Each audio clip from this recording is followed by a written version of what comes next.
तो इसलिए हम न बीजेपी को दुश्मन कहेंगे, न कांग्रेस इंडिया गठबंधन को अपना दोस्त कहेंगे।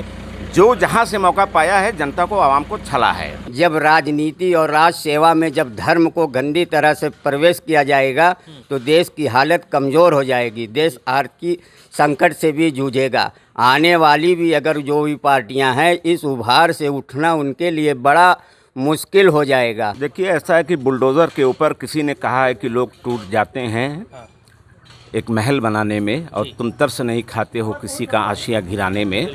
तो जहाँ तक बुलडोज़र का मामला है, अगर आदमी अपना घर बनाता है, अगर वो गलत है, अवैध है, तो अगर आप बुलडोज़र चलवा जा रहे हो तो फिर न्यायपालिका का क्या काम है?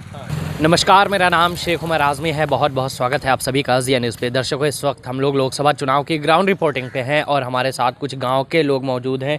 मैं देख लेता हूं। सर, क्या नाम है आपका? मोहम्मद आजम शेख।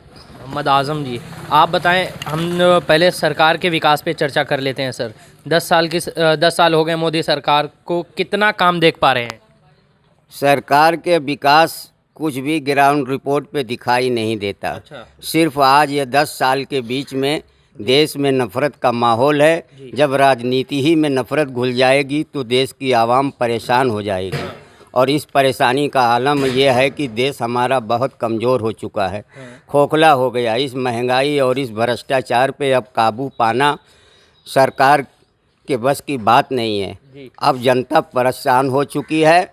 अब जनता उन अच्छे सामाजिक नेताओं को चुनना चाहती है, उन पार्टियों को कामयाब करना चाहती है जो भाईचारा बनाए रखे, गंगा जमुनी तहजीब का इस्तेमाल करे। और देश को हमारा बड़े युद्ध में फैला हुआ है। राजनीति, राजनायकों की नीयत देश के गंदी हो चुकी है। जब राजनीति और राज सेवा में जब धर्म को गंदी तरह से प्रवेश किया जाएगा तो देश की हालत कमज़ोर हो जाएगी। देश आर्थिक संकट से भी जूझेगा। आने वाली भी अगर जो भी पार्टियां हैं, इस उभार से उठना उनके लिए बड़ा मुश्किल हो जाएगा। देश में जब तक मिल्लत, मोहब्बत, गंगा जमुना तहजीब का अमल नहीं होगा, देश उन्नति नहीं करेगा। आज मेरी उम्र 50 बरस हो गई। मैं अपने बचपन में हर बिरादरी, हर कौम, हर धर्म के लोगों से मिलता जुलता था। वो मोहब्बत थी, एक दांत से रोटी खा के काटना। अब ऐसी नफ़रत और ऐसी जहरीली फ़िज़ा बनाने वाली हुकूमत हमको बर्दाश्त तो नहीं है। आवाम अच्छे शहरी और अच्छा धर्म से देश नहीं चलता। देश मोहब्बत और शांति से चलता है। और देश की हालत इस वक्त इतनी ख़राब हो चुकी है कि एक समुदाय के और दलित समाजों के इस तरह आना जाना हर एक चीज़ पर ये आरएसएस की समुदाय, ये कुछ विचारधारा गंदी पार्टियों ने देश के हर नागरिक को परेशान करके रख दिया है। वर्तमान सरकार तो सर एक मिलाव की बात करती है, कहती है गंगा जमुनी की तहजीब है भारत में। अगर तहजीब होती तो हर जगह इंसाफ होता, हर अदलिया में अच्छे समझदार लोग बैठते और अच्छा सब कुछ होता। अगर एक समाज में कुछ क्रिमिनल और बदमाश हैं तो क्या हर समाज में नहीं है? एक तरफा हर तरह से कानून और कार्रवाई अपनी सदारत बचाने के लिए अगर ऐसी ही राजनीतिक पार्टियां करती रहेंगी तो देश का विकास क्या होगा? विकास अव्वल ये है कि जब तक देश में शांति ना हो, उस देश को मैं विकसित नहीं मानता। देश में जब तक शांति ना रहे, उस देश को मैं विकसित नहीं मानता। और ये हमारे पूरे भारत में, संपूर्ण भारत में ये आज फ़िज़ा घुल चुकी है, जहर। हम अपने हर जगह से देखते हैं, हर शहरों में, हर जगह दंगा ही जैसा माहौल रहता है। हर एक व्यक्ति एक दूसरे को, एक समुदाय को नफ़रत की नज़र से देख रहा है। ये हमको एहसास होता है और हम एहसास करते हैं हर तरह से। और इसमें आदि दलित गरीब तबका के लोगों को कोई उन्नति का रास्ता इन 10 वर्षों में तो कुछ नहीं मिला। पिछली सरकारों ने भी जो कुछ किया, क्या उसका ये आज यही परिणाम है? तो सर, सामने लोकसभा चुनाव है, क्या नतीजा निकल रहा है, क्या देख पा रहे हैं आप? लोकसभा चुनाव का नतीजा इसका हमको अनुभव नहीं है, लेकिन हम अपनी ज़मीनी स्तर पार्टी के कार्यकर्ताओं को और उनके नेताओं के ऊपर हम गौर करेंगे। हम अपने चुनाव का फैसला करेंगे, वरना ऐसी दंगाई पार्टियों से हमको तो नफ़रत है ही है। जिन पार्टियों में सामाजिक और धार्मिक मुद्दा बनाकर आवाम को परेशान किया जाए। हमारे देश का हिंदू मुस्लिम सब एकता ही पर सफलता है और एकता ही में उनकी मजबूती है, देश की उन्नति है। देश इस वक्त बहुत गरीब, बहुत ख़राब हालत से गुजर रहा है। अगर किसी सरकार ने देश के जन जन को 5 किलो अनाज और 5 किलो राशन देने से इसे कोई विकास नहीं कहा जाता। कोई सर मैं आता हूँ आपके पास, थोड़ा सा और लोगों से बात कर लूँ जल्दी जल्दी। सर क्या नाम है आपका? मोहम्मद इसहाक। आप बताएं सर, 10 साल हो गए हैं मोदी सरकार के, क्या कितना विकास देख पा रहे, पहले तो यही बता दें। देखिए श्रीमान, मैं जनाब ये बता रहा हूँ जी। कि किसी पार्टी से मुझे घृणा नहीं है। जी। पार्टी के अंदर जो गलत लोग हैं हाँ। उनसे घृणा है। अच्छा। पार्टी कोई भी हो, हाँ, उससे घृणा नहीं है। जैसे जनता को हम मिलाने के बजाय हम किसी को झगड़ा है तो मिलावें, ये पुण्य का काम है। और लड़ा दें और लकड़ी लगा के, हैं, तो ये बहुत बड़ा पाप का तो ये कहाँ देख पा रहे हैं आप? क्योंकि अभी तो आपसे अच्छा आप लोग राउंड लेते हैं, आप लोगों से अच्छा कौन देखेगा? 2 बार से योगी जी मुख्यमंत्री हैं, लगातार वो कह रहे हैं कि हमारे प्रदेश में ये सब नहीं है, सब कुछ शांति में है, सभी मजहब मिल के रहते हैं। तो ये कहते न हैं हाँ। वो सर्वे नहीं न करते हैं। जी। वो मौके का सर्वे करें क्या है, हैं? अब जगह जगह ये है, पता चला कि पेपर में आता है, पता चला बेचारे लड़ गए जानवर से, कहीं वो मसाल ने मारा है, यही इधर यहाँ घाटिया पट्टी में कहाँ इस तरीके से मर गए हैं। तो थोड़ा सा इसका ख्याल करे बस, और क्या। अच्छा, मैं आता हूँ सर, क्या नाम है आपका? जी, मेरा नाम मोहम्मद असलम है। मोहम्मद असलम जी, आज़म खान जेल में है इस वक्त, क्या देख पा रहे हैं? मुसलमानों में इस पर कैसी चर्चा हो रही है? देखिए, आज़म खान जो जेल में है, ये तो खैर न्यायपालिका इसका तय करेगी कि वो किस कारण से जेल में है। लेकिन और सारे लोगों को देखते हुए ये समझ में आ रहा है कि एक तरफा ये कार्रवाई हो रही है। लेकिन और सारे लोगों को मतलब किसको देख रहे हैं आप? सारे लोगों को मतलब ये कि हर कम्युनिटी के लोग उनके इस फैसले से खिलाफ हैं। हाँ। हर कम्युनिटी, इसमें ऐसा नहीं कि माइनॉरिटी हैं, इसमें सारे लोग जो है, ये सारे लोगों का ये कहना है कि ये कार्रवाई एक तरफा हो रही है। जिस तरीके से उनके ऊपर मुकदमात लगाए गए हैं, गाय चोरी, भैंस चोरी, किताब चोरी, ये बकरी चोरी, मुर्गी चोरी, ये सब जो मुकदमात लगाए रहे, सारे लोगों में इसका रोष है। अगर ये मुकदमात सारे लोगों के ऊपर, सारे नेताओं के ऊपर कहीं ना कहीं दोषी अगर ये होते तो ये एक तरफा कार्रवाई नहीं होती। मैं सामने लोकसभा चुनाव है, क्या चर्चा हो रही है इस पर? जो लोकसभा के चुनाव में जो चर्चा आवाम के बीच है, इसका फैसला तो आवाम करेगी। हाँ। लेकिन इसका अंदाज़ा आप लोगों को हमसे ज़्यादा होगा, इसलिए कि आप लोग जो है आवाम में घूम रहे हैं। आप लोगों को क्या लग रहा है? 10 साल से लगभग 2 बार से प्रधानमंत्री मोदी जी की सरकार है, 2 बार से प्रदेश में भी है, उत्तर प्रदेश में भी है। बुलडोज़र पे भी काफ़ी चर्चा होती है, विकास पे भी काफ़ी चर्चा होती है। जनता को क्या सुविधाएं मिल पाती हैं? जनता खुश है इस सरकार से? देखिए, ऐसा है कि बुलडोज़र के ऊपर किसी ने कहा है कि लोग टूट जाते हैं एक महल बनाने में, और तुम तरस नहीं खाते हो किसी का आशिया गिराने में। तो जहाँ तक बुलडोज़र का मामला है, अगर आदमी अपना घर बनाता है, अगर वो गलत है, अवैध है, तो अगर आप बुलडोज़र चलवा जा रहे हो तो फिर न्यायपालिका का क्या काम है?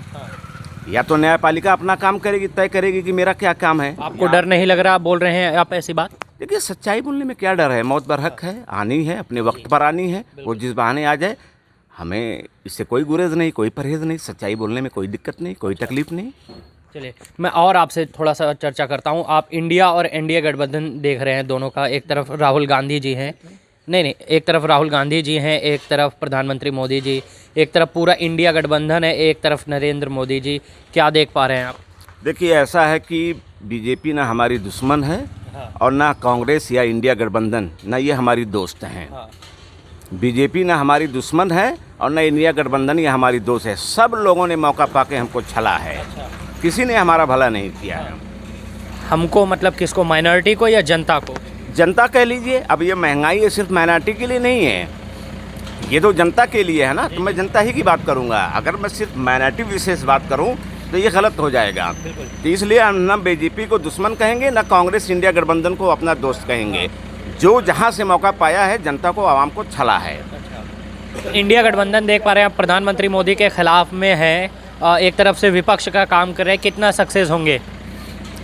देखिए, अब सक्सेस अनसक्सेस की बात ये है, ये तो वक्त तय करेगा। क्योंकि माहौल आज कुछ है, कल कुछ और हो जाएगा। मुद्दे जो है, चूँकि आज कुछ होते हैं, कल और होते हैं। जब चुनाव बिल्कुल नज़दीक हो जाएगा, आचार संहिता लागू हो जाएगी, फिर ये आवाम तय कर लेगी कि हमको किसको चुनना है। लेकिन कहीं आवाम के अंदर ये रोष है, अच्छा, कि बदलाव ज़रूरी। बदलाव ज़रूरी है, ये आवाम की ये सोच है। अच्छा अच्छा, तो वैसे मैं इधर से भी देख लेता हूँ, भाई साहब के पास कुछ शब्द बोल रहे हैं। क्या नाम है आपका? अली नवाज नाम है। जी, अली नवाज। अली नवाज जी। अली नवाज जी, आप बताएं, युवा बेरोज़गारी पे क्या देख रहे हैं? क्या रोज़गार मिल रहा है? जितना वादा की थी ये सरकार की, रोज़गार देंगे, गरीबी हटाएंगे, हवाई चप्पल पहनने वाले को हवाई जहाज़ की यात्रा करवाएंगे, क्या सारे वादे पूरे हो गए हैं? 15 लाख आ गए हैं? नहीं नहीं, कुछ नहीं आया है, रोज़गार भी चला गया है जी, और नया रोज़गार भी नहीं मिल रहा है। प्राइवेट मतलब 8,000 9,000 पे रखे जा रहे हैं। संविदा पे नौकरी है। मैं भी एजुकेटेड हूँ, मतलब कितनी पढ़ाई की है आपने? बीएड किया हूँ। अच्छा, उसके बाद भी नौकरी नहीं नहीं? नहीं, नौकरी है ही नहीं। और कितना शुरुआत से आखिर तक पढ़ते हुए कितना रुपए लगभग लग गया होगा? अरे कम से कम लग गया होगा 10 लाख रुपया। और नौकरी 8,000 रुपये की? नहीं नहीं, हाँ 8,000 रुपये की नौकरी मिल रही तो है। जितना पढ़े नहीं उससे ज़्यादा तो लग जाएगा लगाने में, जी, जी। निकालने में पैसा। जी जी हाँ। तो फिर कैसे काम चलेगा इसे? कुछ नहीं, काम एकदम बेरोज़गारी है यहाँ पे, कुछ रोज़गार ही नहीं है। हमारा देश तरक्की कर रहा है और यहाँ के युवा बेरोजगार हैं, ये कैसा हो सकता है सर?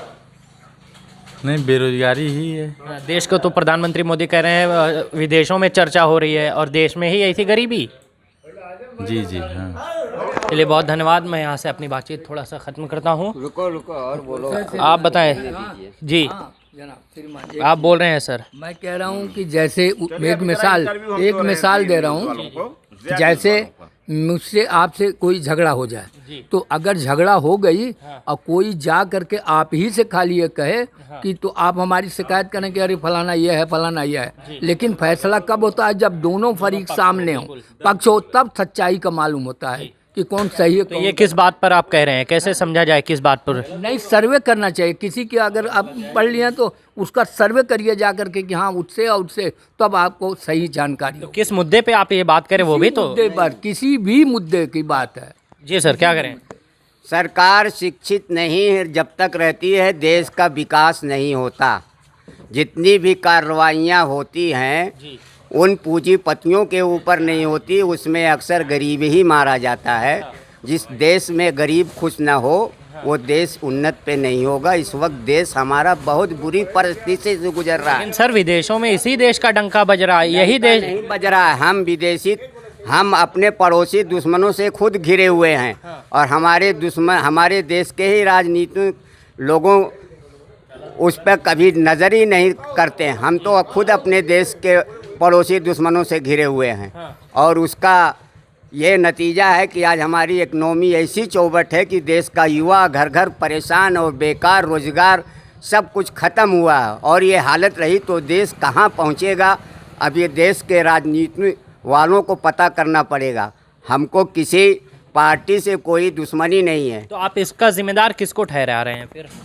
इसका जिम्मेदार सरकार का ठहरा रहे हैं। वर्तमान सरकार? वर्तमान सरकार की कुछ गलत नीति हैं और जो भी सरकार आई है जिनको देश चलाने का अनुभव ही नहीं हुआ है, वो क्या सरकार चलाएंगे? कांग्रेस किन ने की जो बात किया, कर रहे हैं आप? कांग्रेस को मिला। हाँ। कांग्रेस ने जो किया कांग्रेस को मिला, जो जैसा करेगा वैसा मिलेगा।